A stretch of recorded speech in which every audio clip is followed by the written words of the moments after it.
Top Congo FM 88.4, première radio d'information en République démocratique du Congo. Édition spéciale, bonjour à tous et bienvenue dans ce magazine particulier aujourd'hui puisque nous sommes, une fois n'est pas coutume, le matin. Il est 7h passé de 20 minutes. Pendant une heure, nous sommes dans nos nouveaux locaux du centre-ville où nous serons pendant toute la campagne électorale pour faciliter la réalisation des émissions spéciales du 18 novembre au 17 décembre, les émissions spéciales élections présidentielle, législative, provinciale et locale 2023. Notre invité ce matin est le ministre de la Communication et des Médias, porte-parole du gouvernement, Monsieur Patrick Mouya Katemwe, bonjour. Bonjour Christian, bonjour Thierry, bonjour aux auditeurs. Avec Thierry Kambundi, en effet, nous serons pour parler de la RDC, élection et peut-être commencer à faire un bilan du mandat, 5 ans c'est très bientôt, du président Félix Tshisekedi. Mais pour commencer, monsieur le ministre, parlons de la situation à l'Est. Alors, il y a eu l'intervention de l'EAC, on a annoncé la SADC, on disait que les villes tombaient, on disait que tout était neutralisé, on disait que l'EAC venait mais ne nous aidait pas vraiment, et puis subitement, la République démocratique du Congo par Ouazalendo interposé commence à récupérer des territoires. Alors, est-ce qu'on doit dire que des Congolais récupèrent des territoires ou le gouvernement de la République démocratique du Congo récupère des territoires? Écoutez, on ne va pas aller dans un jeu des mots, mais il faut considérer qu'aujourd'hui, des patriotes reprennent de l'espace du territoire qui était occupé par des forces négatives, de forces terroristes.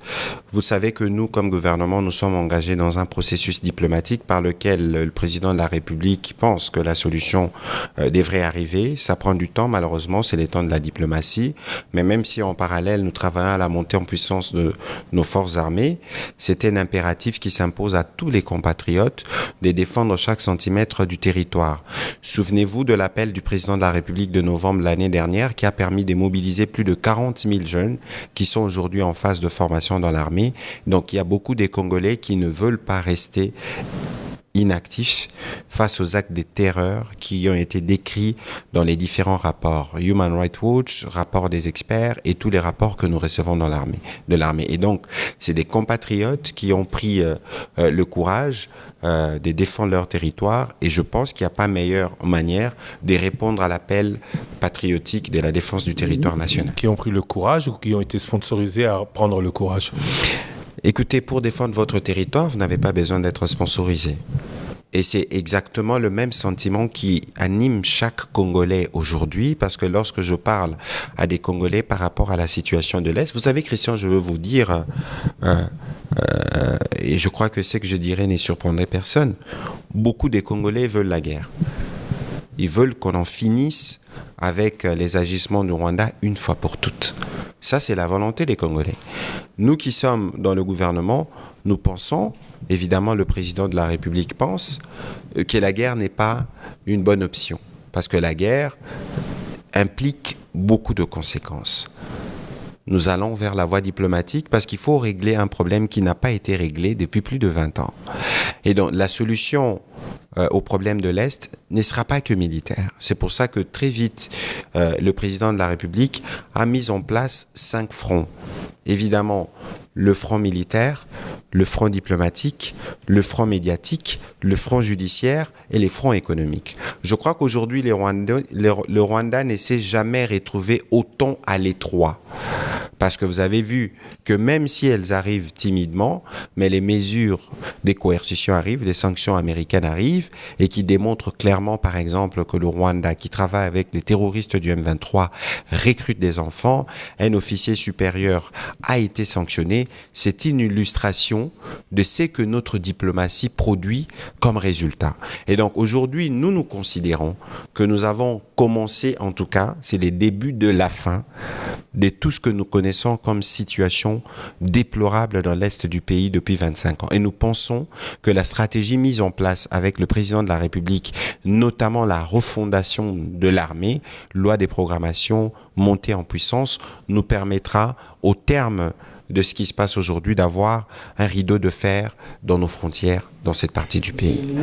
Bendele Koyate, comme nous aimons à le dire. Monsieur le ministre, c'est vrai qu'en tant que Congolais, ou tout Congolais, souhaite depuis plusieurs années maintenant que les Rwandais, que les M23 soient boutés dehors. Mais en tant que journaliste, il y a de quoi se poser la question sur l'activisme de Wazalendo que vous soutenez, alors que le gouvernement de la République a, dans un passé très récent, appelé tous les groupes armés à déposer leurs armes. Aujourd'hui, vous soutenez ces compatriotes qui ont pris les armes sans vous poser la question de savoir comment ils ont pris les armes, comment vous allez gérer cette situation. Écoutez, il faut savoir une chose. C'est que lorsque le président de la République arrive aux responsabilités, il hérite justement d'une situation de l'Est qui est très complexe. Souvenez-vous de ses propos. Il a dit qu'il était prêt à donner sa vie pour que cette question se termine. Souvenez-vous que le président de la République, en juin 2021, j'étais dans sa suite, s'est installé à Goma pendant plus de 3 semaines et ça s'est terminé avec une interview avec M. Lusakweno à ma gauche. C'est pour vous dire les degrés d'engagement pour la résolution de ces problèmes. Et parce que la résolution de ces problèmes-là n'est pas qu'une question militaire, il fallait regarder les autres aspects de la question. Les autres aspects de la question, quels sont-ils? Les commerces, les minerais, etc. Parce que c'est tout ça qui constitue aussi... Ça, vous l'avez dit. Constitue aussi les raisons de la guerre. Je vais arriver. Et donc, lorsque le président décide, du fait de la position géostratégique de notre pays, de nous conduire dans la communauté de l'Afrique de l'Est, avec tous les chefs d'État, ils ont convenu que nous devons régler le problème de la sécurité dans l'Est de la RDC pour permettre de faciliter des échanges qui existent déjà. Parce que pendant qu'on se canarde avec les Rwandais, on dit ce que nous disons, mais avant le Covid, la frontière RDC-Rwanda, c'était la frontière la plus fréquentée après la frontière États-Unis-Mexique. Regardez les niveaux des transactions qui existent entre citoyens, on ne peut pas emprisonner les citoyens. Et les présidents, le choix qu'il avait guidé dans l'adhésion de la communauté d'Afrique de l'Est, c'était pour faciliter justement les mouvements de nos populations dans cette partie du pays. Alors, lorsqu'on dit on va régler les problèmes de sécurité à l'Est, il faut faire le bon diagnostic. Nous avons des problèmes de groupes armés étrangers qui sont bien reconnus, les ADF des terroristes, les Twirwaneho qui viennent du Burundi, les FDLR qui viennent du Rwanda. Vous ne pouvez pas, dans le cadre du pays qui est le nôtre, avec tous ces pays frontaliers, penser régler des problèmes de sécurité qui les concernent sans les impliquer, premièrement. Deuxièmement, nous avons des groupes armés. Les groupes armés sont créés sur base de plusieurs motivations. Des conflits des terres, des motivations économiques, la défense du territoire, etc.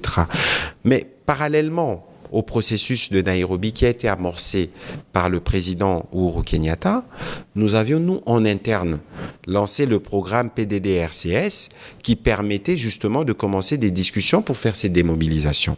Je dois vous rappeler que dans les sites de Mubambiro, par exemple, à un moment donné, il y avait 4000 démobilisés qui attendaient les processus, la finalisation du processus pour retourner dans la vie civile. Ce qui a complexifié et qui a causer tout ce qu'il y a comme difficulté. Après, c'est la résurgence du M23 à l'instigation du Rwanda en avril 2022.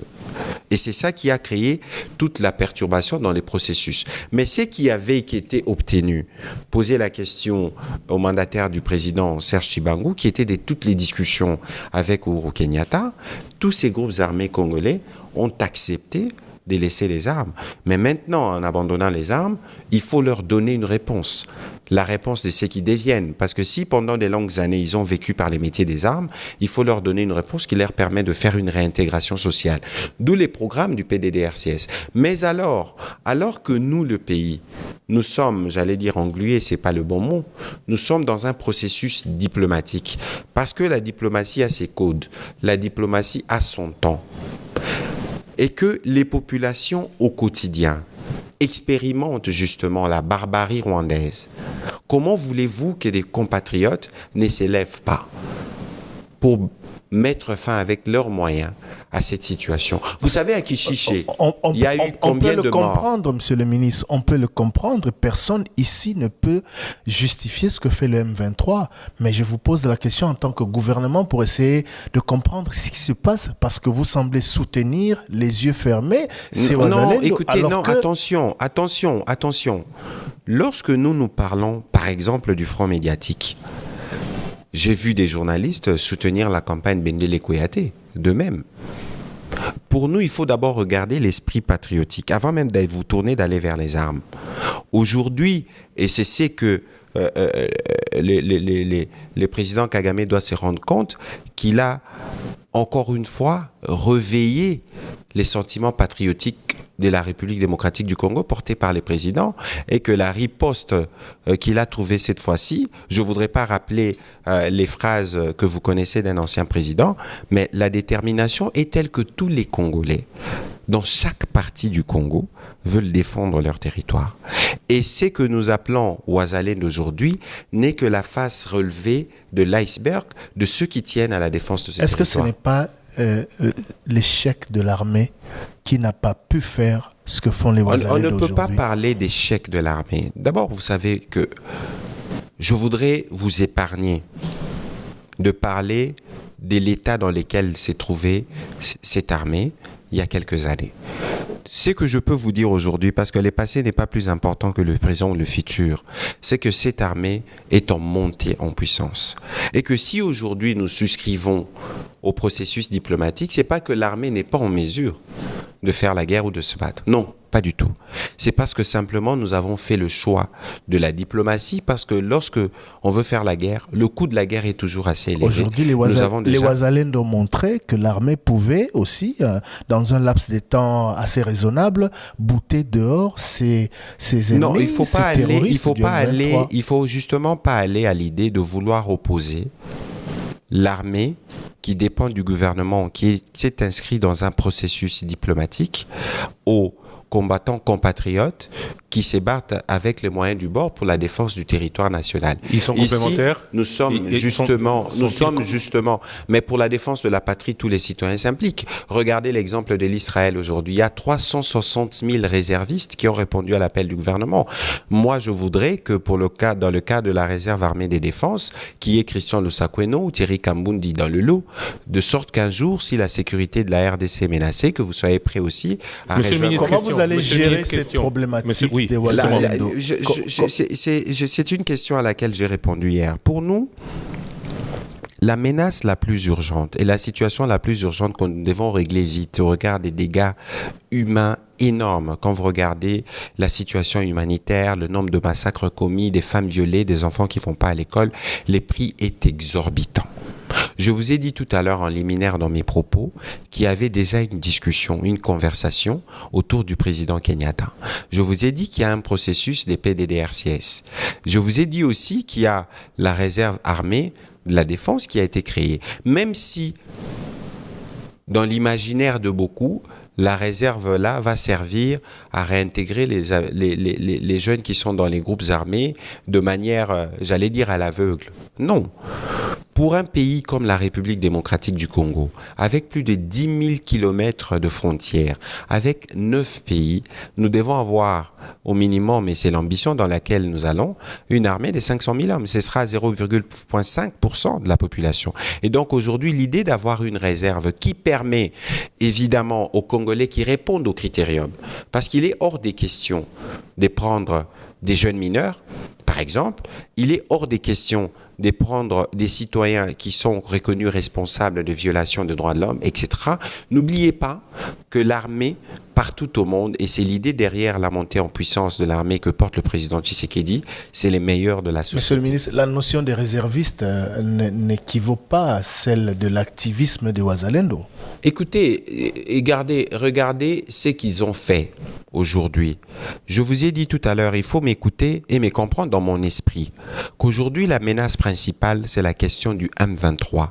Lorsque la question du M23 sera réglée, mais nous avons un processus politique qui a commencé, nous avons un programme de PDDR qui a commencé, où, pour la première fois d'ailleurs, beaucoup se sont déplacés pour venir à Goma, pour venir à Kinshasa, parce qu'il y avait un processus de dialogue qui a commencé. Et le président de la République, souvenez-vous, peut-être qu'il faut qu'on rediffuse ces images, s'est adressé à Nairobi par visioconférence à ses compatriotes. Il leur a dit quittez, laissez les armes, rejoignez les camps de la patrie, parce que c'est des Congolais, quoi qu'on dise, qu'ils soient force négative, force positive, comme on peut les appeler, mais c'est des Congolais pour lesquels le président de la République et le gouvernement doivent donner les réponses. Monsieur le ministre, Wazalendo, c'est article 64 alinéa 1. Écoutez, il ne faut pas aller dans des situations comparatives parce que article 64, qu'est-ce que l'article dit? Le devoir de faire échec à tout individu ou groupe d'individus qui prend le pouvoir par la force ou qui l'exerce en violation des dispositions de la présente Constitution. Je crois que l'analogie n'est pas très appropriée. C'est pas, on ne leur opposera pas l'article 190. Nul ne peut sous peine de haute trahison organiser des formations militaires, paramilitaires. Vous devenez constitutionnaliste, monsieur Le Sakweno, juriste. Alors on quitte puisque cela ne vous sied pas, quittons le côté juridique, allons au côté politique. Le président Félix Tshisekedi a dit terminer son mandat avec la guerre à l'est de la République démocratique du Congo, ce sera un échec.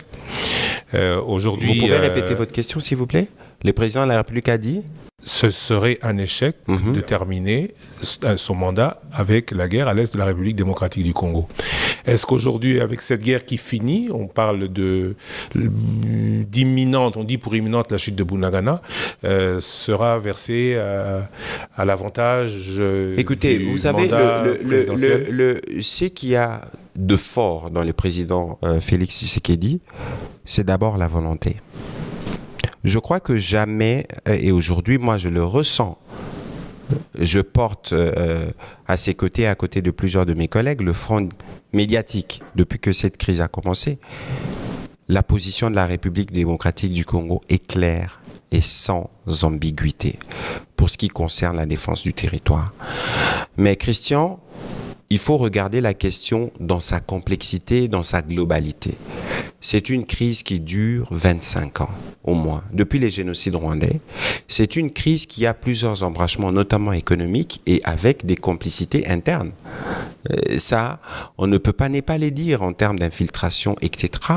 Et aujourd'hui, le président Tshisekedi, je dois rappeler, qui est civil, vient régler des problèmes qui auraient pu être réglés depuis des années. Aujourd'hui, il faut nous satisfaire que nous soyons dans un processus qui nous permettra cette fois-ci de mettre définitivement fin, en tout cas de commencer les débuts de la solution pour toutes les problématiques que nous vivons dans l'Est. Parce qu'une chose est déterminée, la question de la guerre avec le Rwanda, mais une autre sera de comment nous gérerons justement ces jeunes qui sont dans les groupes armés à travers le processus, comment on les intègre, comment on règle les questions économiques, comment on règle éventuellement certains conflits fonciers ou des conflits de quelque nature que ce soit qui se vivent dans cette partie du pays. Vous savez pourquoi moi je parle de changement de narratif?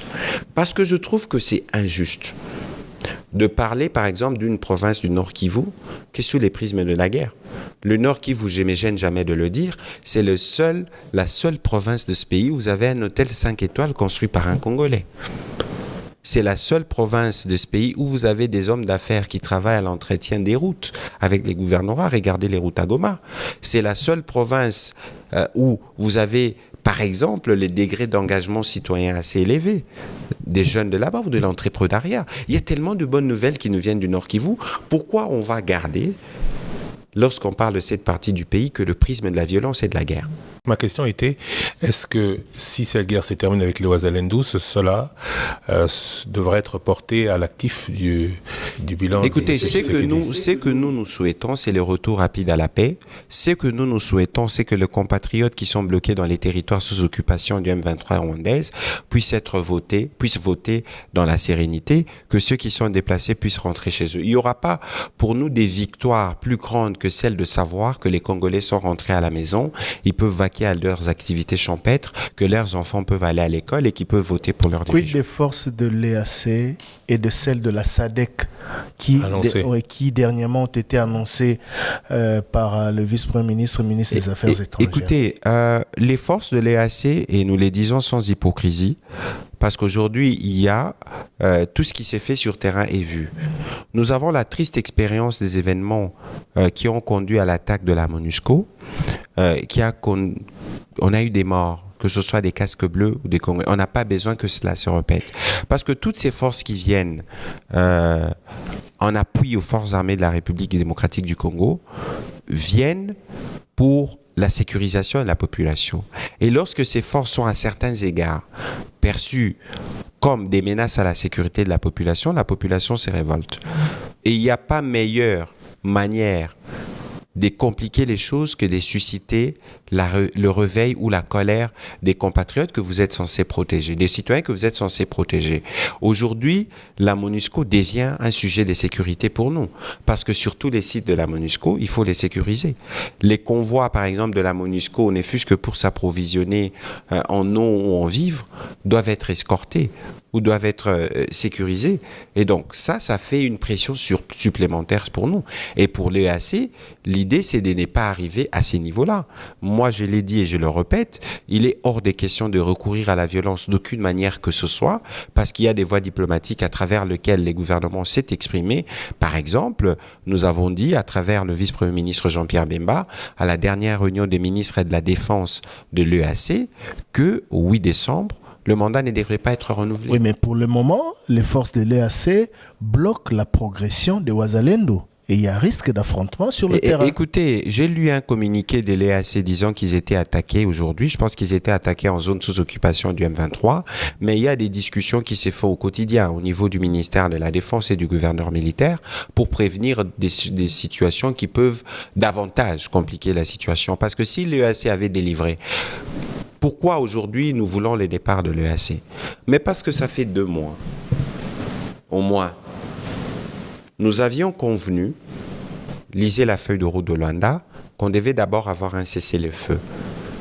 Cessez-le-feu, on fait le retrait, on fait le précantonnement et puis on fait la démobilisation. Il y avait un schéma qui était tracé. On a fait les cessez-le-feu depuis le mois de mars ou le mois d'avril où nos forces ne se sont pas engagés militairement. C'était le point de départ. Mais après, il fallait commencer les processus de précantonnement. Après plusieurs discussions qui ont pris 2 mois, on a convenu que Rumangabo était le site choisi, qui est sous les occupations du M23, Rwanda. Alors, on a dit, la force régionale qui est là pour appuyer les efforts, parce que même si on a voulu au départ donner des messages ambigus, la force régionale a reçu mission d'utiliser la force. Ce qu'elle n'a pas fait. Oui, ce qu'elle n'a pas fait. Et aujourd'hui, on peut comprendre que les Kenyans aient du mal à attaquer les militaires rwandais, parce que c'est aussi ça la réalité du terrain. Mais on ne peut pas comprendre que pendant 2 mois, qu'ils ne soient pas en mesure d'ouvrir la route qui mène vers Rumangabo et que nous puissions aménager. Le vice-premier ministre Jean-Pierre Bemba s'est assuré que tous les matériels qui devaient servir au précantonnement soient achetés. Et ça fait 2 mois qu'on attend. Donc au 8 décembre, il n'y aura plus de AC. C'est le message que le gouvernement congolais a transmis. La SADC ne viendra plus. Nous attendons une réunion sûrement des chefs d'État qui va décider où on va faire le constat. Souvenez-vous qu'à New York, le VPM, vous avez parlé de la date du 24 septembre. La date du 24 septembre, c'était la date d'expiration. Parce qu'en août, il y a eu une réunion des ministres de la Défense qui avaient convenu qu'ils accordaient 1 mois à la force régionale pour ouvrir la voie de Rumangabo et permettre au processus de précantonnement de commencer. 1 mois après, on a constaté que ça n'a pas été effectif et donc les chefs d'État doivent tirer les conséquences d'une mission qui est là sans être là parce qu'elle ne donne pas les résultats escomptés. Pourquoi vous ne dites pas la vérité aux Congolais? Parce que si au 8 décembre, les forces de l'EAC ne doivent plus se retrouver sur le territoire congolais, le mouvement doit se faire à partir de maintenant. Ne commencez pas. Le mot que vous avez utilisé est dangereux. Lorsque vous dites pas la vérité. Écoutez, regardez. Vous dites, aujourd'hui, nous sommes dans un processus qui est délicat. C'est comme la question de la MONUSCO. Lorsqu'on dit que la MONUSCO doit partir à la fin des élections au 31 décembre 2023, c'est pas au 31 décembre 2023 que tous les effectifs raison auront pour laquelle non, je dis qu'il faut dire la vérité. J'en arrive. Mais la vérité la vérité qu'il faut dire, c'est laquelle? Parce qu'il faut savoir que tout ce qui s'est fait avec la force régionale est noté. Il y a un SOFA, il y a un cadre qui régule tout ça. Et dans les discussions dernières, j'ai pas eu tous les détails. Le Premier ministre avait participé à une réunion, je pense à Nairobi, où il était question justement, dans le cadre du SOFA, d'inclure à notre demande une disposition qui organise les départs des forces. À partir du 8. Il faut attendre sûrement une réunion des ministres de la Défense ou des Affaires étrangères pour acter cela, et cela sera effectif. Mais ici, nous, on a exprimé une volonté. C'est une volonté qui a été exprimée sur base de ce que nous voyons sur terrain. Et donc, il ne faut pas considérer qu'il y a une vérité qui a été cachée, parce que de toute évidence, lorsque vous ne dites pas la vérité au peuple, le peuple finit par le savoir. Donc aujourd'hui... Parce que vous donnez l'impression qu'à partir du 8, il n'y aura plus de forces de l'EAC ici. On ne donne pas l'impression. Il ne faut pas qu'on aille justement dans une confusion des mots. Nous sommes dans un processus diplomatique où nous tirons des conséquences. Lorsqu'on a dit que du 23 août au 24 septembre, on devait nous assurer que la route de Rumangabo est ouverte et qu'elle ne l'a pas été, on doit être en mesure de relever qu'il y a un problème. Ici, nous ne sommes pas en train de dire que la force régionale a tout faux. Non, il y a évidemment le fait de leur présence, je crois qu'il y a une certaine dissuasion. On ne peut pas les régner, mais nous n'étions pas, nous, engagés dans un processus qui devait durer 6 mois, 8 mois, 9 mois. Non, il y a une feuille de route qui avait donné des objectifs clairs, des missions à chaque composante, et ces missions devaient être accomplies dans un intervalle de temps donné. Parce que nous avons des impératifs. De prorogation de mandat en prorogation de mandat, sachant que sur le terrain, il y avait déjà ce problème-là de définition de la mission de ces forces. Il n'y avait pas de question, non, Thierry. Relisez la feuille de route de Luanda. Relisez le SOFA. Le SOFA est un accord cadre qui a été signé. Et tous ces chefs d'État-là savent que le mandat de la force régionale, c'est la force. Je suis d'accord. Je suis d'accord, et c'est ce qui avait été dit. Mais la réalité, la réelle politique, et c'est ça l'aspect qu'il faut intégrer.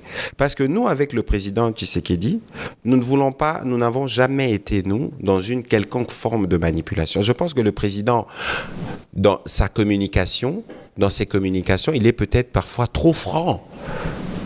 Souvenez-vous, lorsque, avec le Sakweno, il avait dit ses appréhensions sur le vaccin AstraZeneca, certains le lui ont reproché, disant que le président ne pouvait pas dire ça. Et donc ici, considérez que chez nous, nous n'avons pas de langue de bois. Et donc, si les autres chefs d'État, en fonction de leur position politique ou de leur rapport diplomatique antérieur, lisent mal ce que nous avons convenu, ce n'est pas de notre responsabilité. D'où la question. Ici, il faut vérifier que ce que nous disons. D'où la question, parce qu'on ne va pas s'éterniser sur ce sujet, on va passer à un autre, on en a beaucoup d'autres. D'où la question de pourquoi avoir continué, j'ai bien compris. Le 8 décembre, donc, le mandat ne sera pas renouvelé, vous l'avez dit. La SADC ne viendra pas. Je n'ai pas dit que la SADC ne viendrait pas. Est-ce que la SADC viendra? Elle viendra Au niveau de la SADC, il y a une force en attente qui a été prépositionnée. Il y a des contacts, des discussions qui sont en cours, qui sont très avancées.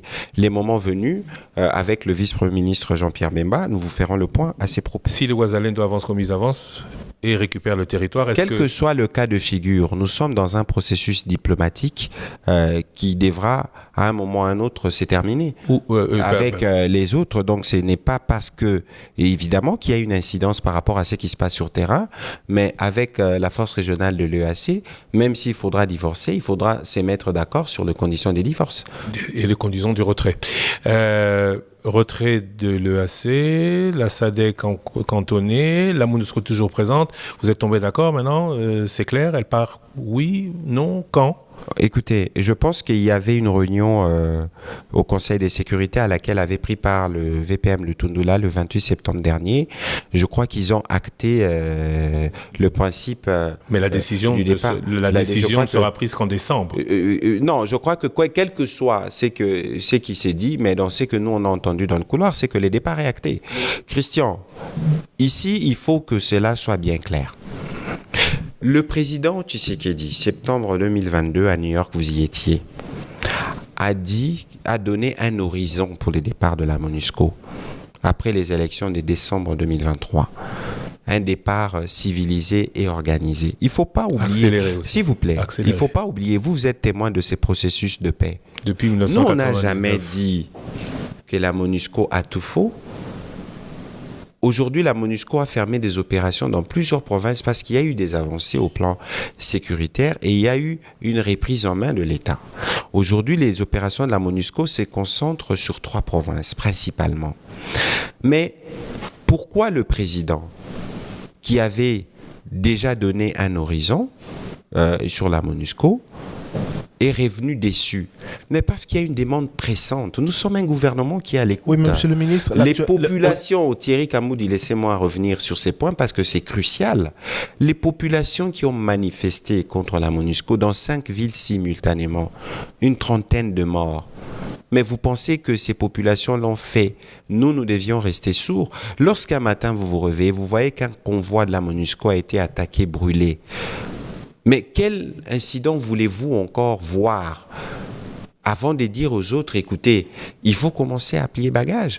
Parce que lorsque les secrétaires généraux des Nations Unies, Guterres, s'exprimant en septembre 2022, dit clairement que sa mission ne disposera pas de moyens pour combattre les M23. Pourquoi rester? Et que les M23 a des moyens militaires qui dépassent ceux des casques bleus. Mais pourquoi continuer à rester? Parce que lorsqu'il dit ça, les populations écoutent.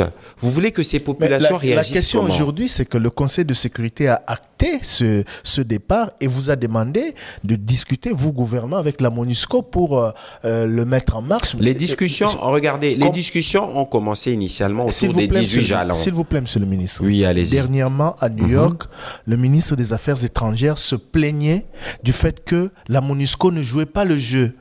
Parce que ce que le Conseil de sécurité a recommandé hier, lundi, c'est déjà ce que le gouvernement congolais avait prévu, mais c'est la MONUSCO non, écoutez, qui ne voudrais pas aller dans des considérations, je veux vous parler des faits. Il était question initialement qu'on travaille sur 18 jalons. Parce que lorsque nous on parle du départ de la MONUSCO, oui, 18 jalons ramenés à 4. Oui, mais justement, ramener à 4 jalons oui. prioritaires, les élections, sécurisation de population, PDDRS, je pense, et l'appui au processus de paix qui est en cours. Lorsque on réduit à 4, c'est justement la preuve que nous voulons aller vite sur les options essentielles. Parce que les tâches certaines qui sont organisées par la MONUSCO aujourd'hui seront reprises par les agences du système des Nations Unies. Moi, j'espère que nous pourrons nous mettre d'accord pour convenir, par exemple, de récupérer Radio Okapi, qui, de notre point de vue, peut être un outil important. On verra dans quelles conditions. C'est pour vous dire que nous sommes engagés dans un processus. Mais il faut savoir que vous avez des interlocuteurs à Kinshasa, mais ceux qui font la décision sur un certain nombre de choses, c'est le Conseil de sécurité à New York. C'est pour ça que le VPM avait saisi le Conseil de sécurité. Il a donné ses feux verts. Maintenant, le processus va commencer. Et c'était des processus de désengagement. Il y a, je ne sais pas combien, des milliers d'hommes qui sont là et des personnels. Ça ne s'est fait pas en un jour. Wait and see donc. On reparlera de ce retrait de la MONUSCO, j'en suis certain. Quittons l'Est de la République démocratique du Congo. Parlons élection en règle générale. D'abord, processus électoral. Entendu récemment, il était à Paris, le président Denis Kadima, qui n'affirme pas fermement que les élections auront bien lieu le 20 décembre. Dans la mesure du possible. C'est pas ce que moi j'ai entendu. Je peux vous donner, les termes exacts utilisés par M. Kadima. C'est vrai qu'il n'a pas dit qu'elles auraient lieu. Vous avez le français nous complique parfois. Réponse directe mais parfois évasive de Denis Kadima. Tout est mis en œuvre, dit-il, laisse la place au doute. Vous avez des doutes. Vous avez des doutes. Le doute, c'est, par exemple, les machines, toutes les machines à voter qui doivent être configurées, qui doivent amener sur les lieux. Ces machines ne sont pas encore au Congo. Mais vous savez, Christian, en 2011, on disait la même chose. En 2018, on disait la même chose. On nous disait qu'il fallait 60 jours pour les déployer. Regardez, je veux vous donner mon point de vue. Vous savez, d'abord, dans un processus électoral, la question cruciale, c'est la confiance. La question n'est pas forcément, et j'espère que ceux qui m'écoutent ne vont pas travestir mes propos. La question n'est pas forcément les respects de délai stricto sensu. La question principale, c'est parce que s'il y a confiance entre les différentes parties prenantes, on peut constater à un moment ou à un autre s'il y a des difficultés. Comme en 2018. Décider de commun accord. S'il y a la confiance, on va dire, pour plus de sérénité, on va reporter d'un jour ou deux. Comme en 2018, une semaine. Non, oui. En 2018. Oui, c'est comme en 2018. Mais c'est pour vous dire que l'élément fondamental ici, c'est la construction de la confiance. Je voudrais observer avec vous. Vous êtes témoin de l'histoire électorale de ce pays depuis 2006 et même bien avant. Regardez en 2006 la tension politique qu'il y avait autour des élections. Il y a eu guerre ici à Gombe. Je suis même pas sûr qu'on serait ici parce que c'était le cœur de la bataille. C'était le cœur. C'était le cœur de la bataille. Le VPM Bemba habitait en diagonale d'où nous sommes. 2006. Regardez 2011. Souvenez-vous que le jour de la clôture de la campagne, je crois que le candidat Étienne Tshisekedi est resté dans sa voiture. Regardez la tension à l'époque. Regardez la tension entre 2016 et 2018. Est-ce que vous pouvez comparer tout ça à ce que nous vivons aujourd'hui en 2023? Mais qu'est-ce qui fait qu'aujourd'hui, vous puissiez être plus optimiste et vous dire que plus de confiance il y a? Regardez, non. J'ai dit tout à l'heure que la confiance, il faut construire la confiance. Ne me faites pas dire ce que je n'ai pas dit. Aujourd'hui, c'est qu'il y a un engagement ferme du président de la République et du gouvernement d'aller vers la consolidation de la démocratie. Mais il y a un fait important que vous devez tous noter. C'est que lorsque les élections arrivent, ça déchaîne toutes les passions. Parce qu'il s'agit de l'avenir des hommes politiques tous. Il y a évidemment une tension. C'est les 5 ans qui viennent, certains seront au chômage, certains, pour utiliser le langage quinois, ne se retrouveront pas, et donc tout le monde veut verser ses cartes. Évitons, mettons tout ce qui n'est pas de l'ordre du subjectif. Il n'y a pas de subjectif. Éloignons tout ce qui est subjectif. Allons dans l'objectivité. Il n'y a pas de subjectivité. Je voudrais qu'on oublie tout ce qui peut être sujet du doute. Allons dans les certitudes. Est-ce que la CENI, aujourd'hui, vous pouvez nous le dire, a tous les moyens financiers pour organiser ce scrutin? Christian, réponse non, s'il vous plaît. Christian, Christian, écoutez, moi, je veux simplement vous challenger. Dites-moi, depuis que la CENI a publié son calendrier électoral, quelle est l'échéance qu'elle n'a pas tenue? La publication des vérifier, listes définitives des candidats à l'élection présidentielle interviendra le 18 novembre, le jour du début de la campagne. Regardez Christian, j'en arrive. Madame Bintou Keïta, représentant spécial du secrétaire général des Nations Unies sur la tribune du briefing, a dit exactement ceci, que depuis que la CENI a publié son calendrier électoral, chaque étape est respectée. Et depuis l'époque, il y a toujours cette question des moyens qui se pose. Mais il y a toujours les étapes qui sont tenues. C'est pour vous dire que nous sommes dans un contexte économique difficile. Beaucoup de priorités, la guerre à l'Est, les contextes mondiaux, mais nous tenons nos engagements. Autant nous avons tenu depuis les débuts du processus, autant nous tiendrons jusqu'à l'organisation des élections et même après. Monsieur le ministre, c'est le dernier virage. Il y a de quoi s'inquiéter. S'il y a une année ou il y a 6 mois, on s'inquiétait moins, aujourd'hui, entendre le président de la CENI dire qu'ils sont obligés d'emprunter de l'argent dans des banques, d'évoluer à découvert, ou dire sur le plateau d'un média étranger qu'ils n'ont pas encore tous les moyens, à moins de 3 mois des élections. Non, mais regardez, ça inquiète plus qu'il y a quelques mois. Il n'y a pas d'élément d'inquiétude. Je suis sûr que vous n'avez pas compris le président Kadi Madassé qui disait dans son esprit. Ça veut dire aujourd'hui, vous l'avez bien compris dans son esprit. La question, il a dit, c'est 1,1 milliard le coût des élections. 1,1 milliard. Qui n'a pas encore Non, tout. Écoutez, pardon, s'il vous plaît, laissez-moi terminer. Lorsque vous êtes gestionnaire, comme en l'occurrence lui, mais ce n'est pas un problème de recourir à... Les banques existent pourquoi? Pourquoi les banques existent? Est-ce que Top Congo est suffisamment puissant qu'un jour, Monsieur le ministre, Monsieur Lusakwe ce n'est pas la même chose. Ce n'est pas la même chose qu'avec la gestion de Top Congo. Parce que s'il doit emprunter de l'argent, qui va prendre en charge les intérêts? Parce qu'encore qu'il faut aller dans les détails de la gestion financière de la CENI, c'est un terrain que je vous suggère pas, parce que moi non plus, j'ai pas autant d'éléments pour aller, sinon on va tomber dans la spéculation. Mais il faut considérer que lorsque vous êtes dans une position de gestion, recourir à des facilités bancaires que vous rembourserez avec des taux d'intérêt, évidemment, n'est pas prohibé, n'est pas interdit. Mais si cela peut permettre d'assurer des facilités. Mais ce qui est étonnant, c'est que dans un environnement où l'on parle d'augmentation du budget, où on fait des promesses que dans les délais tout sera débloqué, cela ne l'est pas. La question ne doit pas être vue de cette manière-là. Moi, je vous ai posé une question, vous n'avez pas été en mesure de me répondre. Quelle est l'échéance que la CENI n'a pas respectée? Monsieur le ministre, c'est évident. Si la CENI est obligée de recourir à des crédits, c'est vous qui dans c'est le président écoutez, ça c'est vous qui voulez. Je peux terminer ma question. Non, parce que c'est la même question sur laquelle vous voulez retourner. Oui, mais si la CENI est obligée, c'est parce que le gouvernement n'a pas assuré. Il ne faut pas planter, Monsieur Thierry Kambundi. N'allons pas, vous avez dit dernier virage.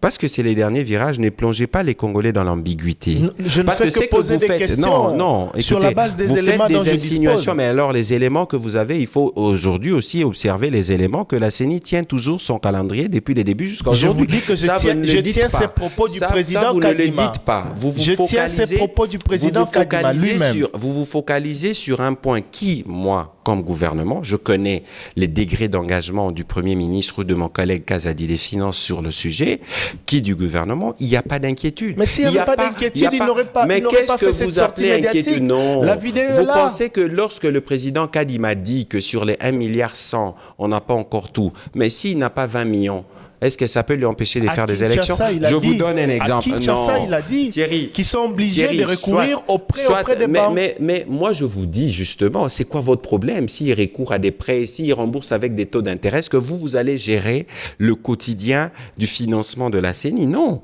C'est un processus. Il faut comprendre le contexte dans lequel nous sommes. On a une pression sociale, on a une situation de guerre, on a des impératifs d'État, nous les tenons.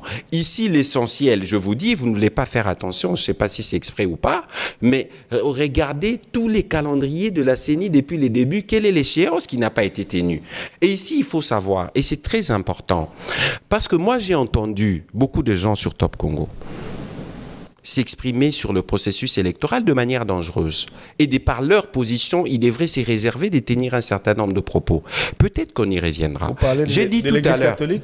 J'ai dit tout à l'heure, on y reviendra, je le dirai.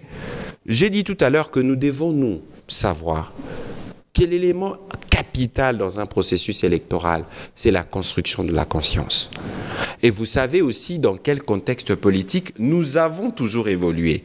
Même si Christian Lusakwe ne pensait pas que c'était utile, mais le rappel que je vous ai fait de 2006, 2011, 2018, c'est pour vous mettre en perspective et de constater par exemple qu'en 2023, il y a moins de pression. Mais il ne faut pas non plus s'attendre à l'unanimité, à l'entente. Aujourd'hui, on a l'impression que l'histoire se répète. La position du président Étienne Tshisekedi en 2006, c'est la position du PPRD aujourd'hui. On a l'impression que l'histoire se répète, mais c'est aussi cela le Congo avec tout ce que nous avons comme situation politique et prise de position politique. Et donc aujourd'hui, il faut constater que le processus électoral a avancé. Parce que vous parlez de l'Église catholique. Qui ne sait pas que l'Église catholique avait un candidat? Qui ne le sait pas? C'est de notoriété publique. Président, oui. candidat... Donc, candidat président de la CENI. Pour parler que de ça. Et qui ne dit pas qu'aujourd'hui, il y a une certaine frustration? Oui, parce qu'aujourd'hui, les cultes écuméniques n'existent plus. Avant, il y avait les 8 confessions religieuses, catholiques, protestants, et les autres confessions religieuses, j'oublie le nom du cadre dans lequel ils se regroupent. Mais pourquoi? Parce qu'ils accusent les autres d'avoir été manipulés par vous. Ok, merci. C'est une accusation gratuite que je prends. Ok, d'accord. Mais depuis les débuts de ces processus, combien de fois avez-vous entendu l'Église catholique donner des encouragements à la CENI, ne fût-ce que pour l'enrôlement des électeurs? Moi, je n'ai pas entendu. Peut-être que cela m'a échappé. Alors, lorsque vous recevez l'abbé Chollet, dans les mêmes conditions, je présume, et qui dit ce qu'il a dit, Mais nous qui regardons de l'extérieur, moi je suis fidèle catholique, nous qui regardons de l'extérieur, nous pouvons nous interroger sur la partialité ou l'impartialité de l'Église. De manière objective aujourd'hui, on peut s'interroger parce que si l'Église est partie sur une frustration du fait qu'elle n'a pas réussi à faire passer son candidat et qu'il y a comme une forme de, je sais pas, de rancune ou de revanche à prendre sur le président Kadima. Mais qu'est-ce que nous attendrons alors comme résultat des missions d'observation? Et ici, je dois rappeler, vous avez suivi certains candidats. Dépôt de candidature, fraude électorale. Et j'ai même moi l'impression que beaucoup se préparent à la contestation plutôt qu'aux élections. Pourquoi? Mais c'est pour ça que le président de la République, peut-être parce que cette confiance dont vous parlez, peut-être parce que cette confiance dont vous parlez n'a pas été suffisamment bien construite. Mais je veux vous dire, justement, pour que cette confiance puisse être construite, il faut qu'il y ait un dialogue. Et nous avons vu que lorsque le président de la CENI a discuté avec certains leaders de l'opposition, les choses ont été vues différemment. Parce que fort malheureusement, nous sommes tous dans les préjugés et on ne fait pas toujours les efforts pour aller à la bonne source abreuvée. Sur le processus électoral, Christian, ce que je veux dire est crucial. Ce n'est pas une affaire de la CENI seule. Nous, les gouvernements, nous finançons, nous sécurisons. Le Parlement donne des lois, peut-être contrôle dans ses compétences, mais la société civile, elle fait quoi? Le parti politique font quoi? Pourquoi, d'après vous, il existe de cadres de concertation? Mais parce qu'il faut communiquer. La confiance ne s'est construite qu'en communiquant. Mais lorsque vous avez des acteurs, non de moindres, qui ont des préjugés, parce que j'ai suivi aussi la position de l'Église, c'est pour ça que tout à l'heure, je m'interroge, peut-être que j'aurai l'occasion de discuter par exemple avec les révérends Senga pour qu'ils m'expliquent un peu leur position sur cette question des affichages. Le même article, avec plusieurs alinéas, il se focalise sur un seul alinéa, ne lise pas l'alinéa qui suit. Et on accuse la CENI et on reproche des choses à la CENI. Mais c'est quoi l'idée derrière ? Parce que si nous voulons, parce que nous continuons, nous, de croire que les principaux partenaires de l'État, notamment dans l'éducation, c'est les églises catholiques et protestantes. Il faudrait éviter qu'il y ait des soupçons d'une quelconque manière que ce soit de partialité sur la position de l'Église. Monsieur le ministre, l'opposition n'a pas... Je dois juste vous interrompre. Il est 8h10. Il ne nous reste plus que 10 minutes. Non, merci. Il ne reste pas 10 minutes, monsieur le malheureusement, l'émission Top Matin devra démarrer. Vous remuez les mêmes questions 10 000 fois pour penser pouvoir récolter je ne sais pas quoi. Et parfois, nous passons à côté de l'essentiel. Peut-être parce qu'on n'a pas les réponses. Mais les réponses ne sont pas forcément celles que vous attendez, monsieur le Sacoueno. Processus électoral, vous confirmez le 20 décembre. Voilà, peut-être une, deux, trois semaines. D'abord, monsieur le Sacoueno, parce que vous revenez sur ça. Je parlais de l'élément crucial qui est la confiance. N'attendez pas du porte-parole du gouvernement de vous confirmer les élections le 20 décembre ou pas. Parce que ce n'est pas de la responsabilité du gouvernement. C'est de la responsabilité de la CENI. Et c'est ce que je disais tout à l'heure, qu'il y a différents corps qui interviennent dans l'organisation des élections. Mais quelles sont justement les motivations de chaque corps? Si les gens ont des préjugés, ou ils considèrent qu'ils doivent se venger parce que Kadima est passé, que leur candidat n'est pas passé, et qu'il faut jeter les pots de banane. Mais parce que vous parlez des préjugés, c'est des préjugés que certains Monsieur le ministre, vous qualifiez cela des préjugés, mais l'Église, comme une frange de l'opposition, ce qu'ils évoquent, ce ne sont pas forcément des préjugés. Donc, ça veut dire que c'est leur position. Ça veut dire que, je parle, en vous suivant, on peut conclure que l'Église catholique n'est pas impartiale. N'est-ce pas? S'il vous plaît. Je ne veux pas parler de l'Église. Vous parlez des préjugés, moi je parle des préoccupations. On a vu défiler une vingtaine de candidats présidents de la République. Chacun de s'est exprimé sur des préoccupations, sur le climat politique, sur la façon dont le processus électoral est mené. Comment vous qualifiez tout cela de préjugés? S'il vous plaît, allons point par point. Monsieur Le Sacoueno, donnez-nous le temps. De toute façon, je suis ministre des tutelles. Malheureusement... Monsieur Le Sacoueno, laissez-moi répondre. Mais Thierry Kambundi, allons-y point par point. Vous parlez du processus électoral. Moi, je vous ai opposé. Parce que si moi je le dis, on dirait que c'est les gouvernements. Je vous ai dit ce que Mme Bintou a dit publiquement. La CENI ne gère pas la passion des hommes politiques. La CENI est un organe technique qui nous représente tous. Monsieur le ministre, on dit mieux j'en vaut... arrive, s'il vous plaît. De par la constitution de la CENI, nous avons toutes les forces politiques qui sont dedans. Société civile, opposition, majorité, ils sont là-dedans. Donc, c'est une représentation de nous tous. C'est l'arbitre. Alors, l'arbitre édicte les règles, la loi électorale qui vient de l'Assemblée et tout ça. Toutes les parties prenantes sont libres. Et c'est ce que moi j'ai donné comme réponse la dernière fois au briefing. Mais plutôt que de faire des communiqués, lorsque vous estimez qu'une position qui a été prise par la CENI n'est pas la bonne, mais pourquoi vous n'approchez pas Kadima? Ils sont là pour quoi? Ils sont là pour écouter. Les élections, ils ne les font pas pour eux. Du reste, ils ne sont pas candidats. Les élections, ils les font pour nous, pour les électeurs et pour tout le monde. Et donc, lorsque des candidats ont des préoccupations, c'est quoi le boulot de la CENI? Les écouter, les intégrer et les corriger éventuellement s'il y a des choses à corriger. Parce que nous n'aurons pas, Christian Lusakoueno, vous avez une plus grande expérience que moi sur les questions électorales, y compris à l'étranger.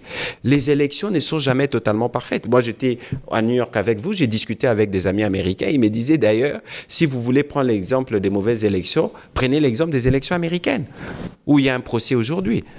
Donc, c'est pour vous dire que nous sommes dans un processus de maturation démocratique. 17 ans, au bout d'un 4e processus électoral, n'attendez pas que nous ayons un processus le plus parfait, le plus perfectionné du monde avec tous les défis que nous avons en termes du nombre des électeurs, 43 ou 44 millions, du pays qui est presque enclavé, pas de route, etc.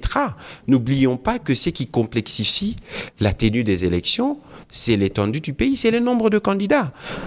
On a 49 000 candidats députés provinciaux. Et on a 23 000 candidats députés. Et on a plus de 30 000 candidats aux élections locales. Et on a, comme je le disais tout à l'heure, des kits à transporter. À 60 jours, ils ne sont toujours pas là. On nous avait dit que c'était un délai incompressible. D'où ma question du 20 décembre. On parlait élection, vous processus électoral. Au président de la CENI. Je veux bien, oui. Processus électoral, campagne électorale, liberté de la presse, on aurait pu tout aborder. Alors, campagne électorale, on ne va pas vous parler de CESAC, mais liberté de la presse, avec l'épisode de Stani Boujakera, quelques craintes, est-ce qu'on doit craindre pour la sécurité de chacun d'entre nous? Il n'y a pas de crainte à avoir. Moi, j'ai renoncé à répondre à l'interview d'un média international parce que j'ai trouvé que les questions qui m'ont été posées ont été très, très mal formulées. On fait des raccourcis parce qu'il y a une volonté de coller à la République démocratique du Congo, malheureusement, un narratif qui n'est pas vrai. Christian Lusakoueno, je serais heureux si vous pouvez me faire une faveur en répondant à ma question. Dites-moi, si vous devez comparer la tension qu'il y avait en 2006, 2011, 2016, 2018 et aujourd'hui, que diriez-vous de ce que nous vivons en 2023? Je dirais qu'un enfant grandit, puisque c'est à moi qu'on a posé la question, mais on n'a pas encore atteint l'âge de la maturité. J'apprécie. Et c'est parce qu'on n'a pas encore atteint l'âge de la maturité que je repose la question, est-ce qu'on va craindre pour notre... J'apprécie le courage que vous avez de me répondre, parce que Kamboudi m'aurait dit, c'est moi qui pose les questions et pas vous. Non. J'avais une autre réponse à vous donner. Si, bon, avec la permission de... Parce que je n'ai pas envie qu'il y ait des tensions en tant que Congolais, mais j'ai l'impression que vous chantez trop tôt la victoire. On ne chante pas des victoires. S'il vous plaît, monsieur le ministre, s'il vous plaît, je vais prendre vos propres exemples. Allez-y. Quand vous parlez de 2006, de 2011 et de 2018, la tension que vous évoquez, c'était soit autour de la campagne électorale et du jour des votes, soit entre les deux tours. Écoutez, la tension... on n'en est pas encore arrivé là. Donc vous chantez, vous semblez chanter trop tôt la victoire. Non, on ne chante pas la victoire. Il faut regarder les contextes et regarder les acteurs. Et c'est pour ça que j'ai aimé la réponse de Lusakoueno. Il dit, l'enfant grandit, mais il n'a pas encore atteint l'âge de la maturité. Parce que si nous partons de 2006 à 2023, l'enfant a 17 ans. Il n'est pas encore majeur. Il est prêt à le devenir. C'est pour vous dire qu'il faut regarder la situation de manière évolutive. Aujourd'hui, je disais pourquoi j'ai renoncé à répondre à cette interview. Parce qu'on prend le cas de l'arrestation de l'honorable Kabound, on prend le cas de la mort de l'honorable Chérubin, on prend le cas de Stani, on dit au Congo, il y a un climat de répression. Dites-moi, dans quelles conditions l'honorable Kabound a été arrêté il y a combien de temps? Était-ce pour des besoins électoraux? Revenons dans les circonstances de l'arrestation ou de la mort de l'honorable Chérubin Okende. Avait-il un lien avec des élections? Pourquoi faire des raccourcis de ce type et venir dire qu'il y a un climat répressif? C'est que moi j'observe, c'est qu'il y a des candidats qui font des meetings. Lorsque ces meetings qui sont des fiascos dans ce que je vois, on n'en parle pas beaucoup. Mais on comptait justement dans cette stratégie n'est pas informer les autorités compétentes, parce que lorsque les autorités compétentes vont vous opposer l'État, vous allez dire, ah ben voilà, vous victimisez comme toujours pour prendre un peu des gaz, comme diraient les Quinois. Vous avez observé certains meetings, certains premiers pas des meetings, qu'est-ce que vous avez vu? Et donc aujourd'hui, nous considérons que tous les candidats auront la possibilité de battre campagne et nous souhaitons qu'ils quittent la périphérie pour que nous puissions débattre de vrais sujets. Parce que lorsque vous parlez des déclarations des candidats, des différents candidats au sortir de la CENI, qu'ont-ils dit? Fraude électorale, échappatoire, une manière de dire, écoutez, si nous perdons, nous ne serons pas bons perdants. C'est pas ça. Tous n'ont pas dit ça. Pas. Les autres ont dit quoi? Il y en a beaucoup qui ont plutôt formulé des recommandations à l'endroit de la CENI. On ne va pas, s'il vous plaît, commencer à répondre à vos questions, encore que j'aurais pu dire aussi, ajouter, vous ne m'avez pas laissé le temps, de 2006 à 2023, c'est 17 ans, ce n'est pas l'âge de la maturité, et non plus de la responsabilité. Donc, on jugera peut-être en 2024 quand il aura 18 ans. Bilan Tshisekedi difficile à faire, faute de temps. On aurait pu parler politique, on aurait pu parler économique, social. Parce que vous avez choisi, et je suis désolé, j'ai sûrement pas le droit, parce que c'est vous qui conduisez l'interview, vous avez pris trop de temps sur les sujets d'actualité. Oui, mais c'est justement ce que moi je ne souhaiterais pas. Je pense que j'aurai une conversation avec le président du CESA qui s'occupera de la prise de parole des différents candidats, Christian Dousakweno. C'est bien que vous ayez aménagé ces cadres. Il faut laisser le temps aux candidats de s'exprimer sur leur programme. Mais c'est ce qu'on a Parce fait que fort malheureusement, c'est bien, j'ai apprécié les débats, j'ai apprécié le passage de l'honorable Sesanga. Il faut donner de l'espace aux idées. Il faut quitter les terrains de la périphérie, de la polémique. C'est les terrains habituels. Si ces processus doivent être différents, mais moi, je voudrais bien. Parce que moi, je challenge nos opposants. Je leur demande, je leur donne un devoir à domicile. Ça peut paraître prétentieux, mais dans un contexte démocratique, il faut que des gens acceptent des pics du genre qui doivent bouquiner ce que nous, on a fait. Vous serez prêt, par exemple, à un débat? Parce que le premier débat que nous, ici à Top Congo, risquons d'organiser, on a déjà l'accord des deux candidats à l'élection présidentielle, c'est le débat entre M. Délicé Sanga et le débat et M. Adolphe Mouzito. Il semble d'accord, ce sera sûrement un des premiers débats au sommet à l'élection présidentielle. Vous serez prêt, vous, porte-parole du gouvernement, à être sur un débat pour parler du bilan et des perspectives d'avenir avec le porte-parole de M. Kamitatou, de Moïse Katumbi ou un autre? Moi, si vous me dites que j'ai débat demain avec M. Olivier Kamitatou, je suis candidat. Pourquoi? Parce que les Congolais méritent les meilleurs. Pourquoi je tense les opposants, justement? Parce que lorsque je les écoute dans leurs premiers mots, je pense qu'ils ne font pas bonne route. Le diagnostic, leur point de départ sera notre bilan. S'ils ne font pas d'efforts pour comprendre là où on n'a pas été très performant, comment ils vont améliorer? S'ils viennent et ils font fi, ils ne veulent pas voir, par exemple, le succès de la gratuité de l'enseignement. Aujourd'hui, si le président est réélu, nous allons vers le primaire. On parle aujourd'hui de couverture santé universelle. On a commencé à parler de gratuité de la maternité. Mais moi, j'ai envie que les gens viennent nous dire, écoutez, renoncez à la loi de programmation que vous avez faite pour l'armée. Parce qu'aujourd'hui, pour la première fois, on a cette loi qui permet de financer l'armée pour assurer sa montée en puissance. Lorsqu'on parle de 145 territoires, pour la première fois dans l'histoire du Congo, ça c'est pas nous, c'est même le PNUD qui salue ces programmes, on investit. Il n'y a aucun territoire, M. Kamboudi, je ne sais pas, votre territoire se trouve dans la province du Kwilu, ou je ne sais pas lequel se trouve le territoire de M.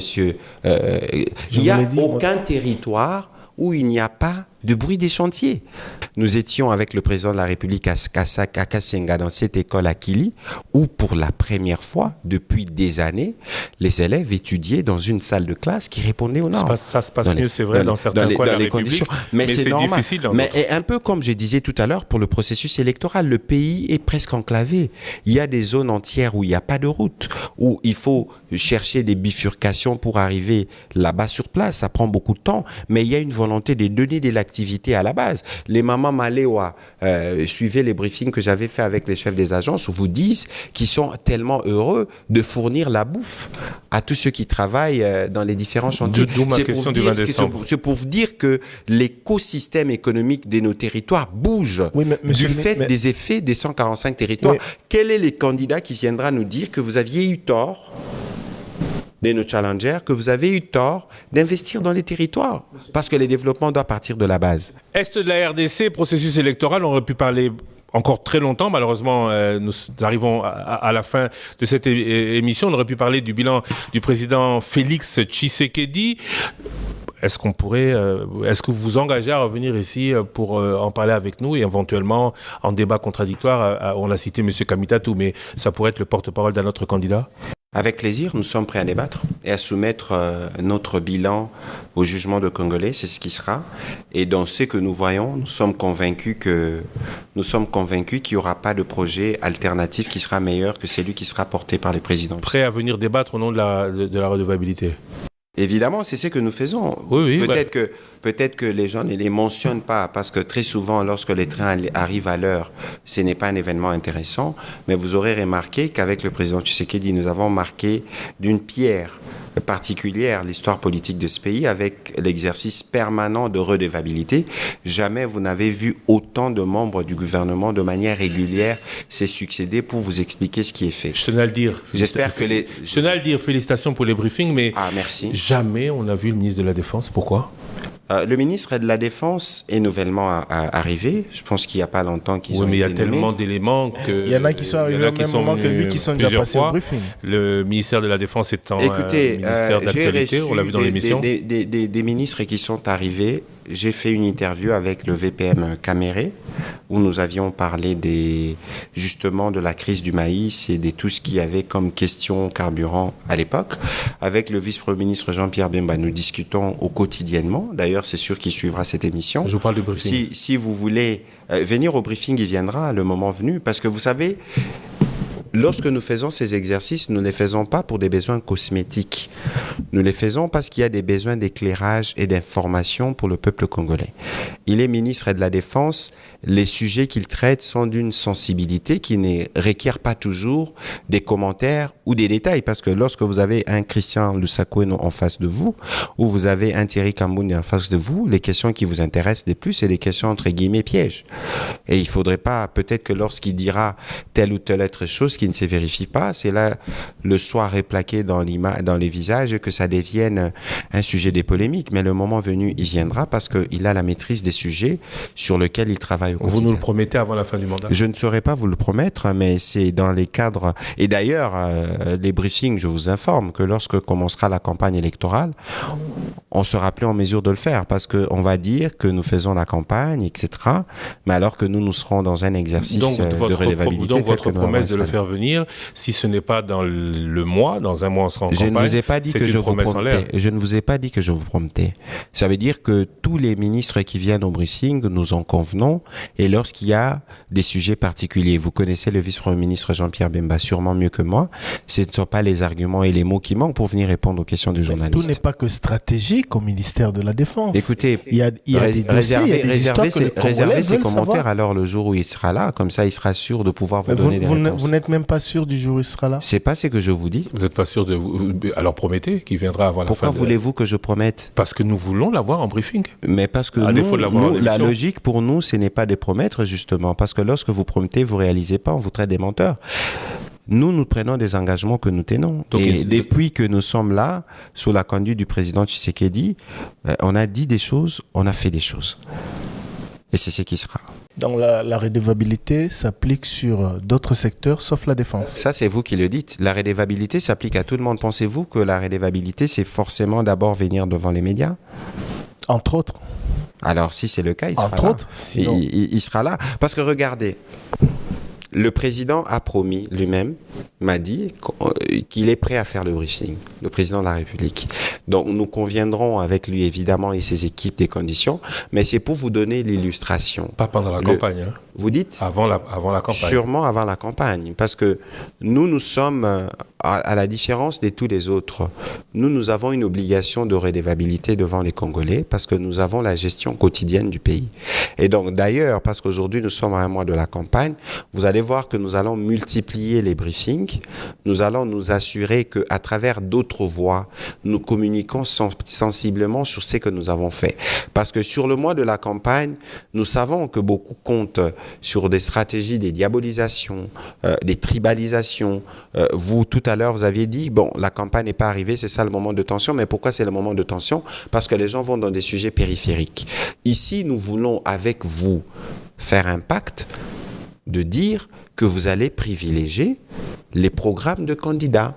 Moi, je suis très curieux d'écouter les programmes des 24 candidats qui viendront, qui diront, écoutez, moi, sur la question de la sécurité, de la diplomatie, voici ma stratégie, parce que la stratégie en cours n'a pas fonctionné sur tel point. Ma question sur la justice, voici ma stratégie. Sur les rapports avec les provinces, voici ma réponse, etc. Ce n'est que de cette façon qu'on fera gagner le Congo. Merci à vous d'avoir été avec nous. L'actualité continue sur votre radio. Tout de suite avec Joël Zima et Merveille Bokelo, c'est le Top Matin, en rediffusion à 13h30 après le grand journal. Et à 19h, c'était édition spéciale. L'actualité continue sur votre radio. Je ne suis pas satisfait, mais je reviendrai une prochaine fois. À très bientôt, vous avez promis, et nous organiserons ce grand débat sur bilan et perspectives. À très bientôt. Merci, Monsieur le Ministre. Merci, Thierry Kambondi. Merci beaucoup.